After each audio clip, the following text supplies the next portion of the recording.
Oi, hyvä. Siellä se on. Siellä. Mut se ei ole niin helppo aina heittää. Mut se ei Niin, heittäis yläkautta, niin olisi helpompaa. Ja kokeile vaikkapa semmoista, että aina nyt se on näyttänyt meille, että se osaa hienosti odottaa sitä käskyä. Niin sit sä et tarvitse niinku treenata tätä. Kun jos se epäonnistuu, se joudut sanoo siitä, niin parempi pitää panna sitä kiinni ja sitten vaan. Niin just. Hyppy! Yes!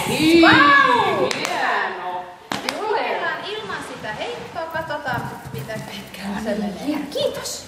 Mut se voi olla, että se tarvitsee niinku monta toista. No niin. Mut kokeile.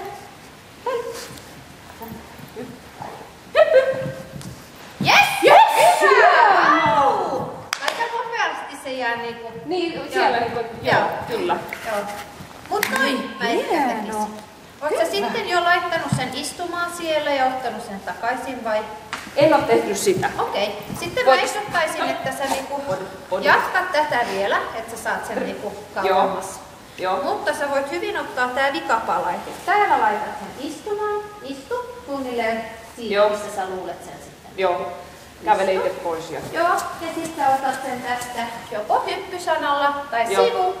Kokeile vähän mitä sopii. Niin just. Niin sulla on jo 2 palaa valmiina, et sitten, tai melkein valmiina. Ja sit se on vaan niinku yhdistettävä ja sit se on siinä. Joo. Kokeile semmonen. Kyllä. Täällä. Vai?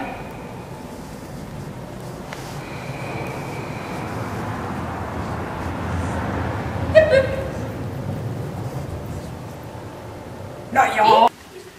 Tätä ei ole mitään ongelmaa silleen, että se on nyt vaan se, että sä saat sen hyppäämään vähän kauemmas. Hyppy! Vau! No wow! Ja sillä on tosi siistit ne perusasennot. Se tulee ihan niinku suoraan sekä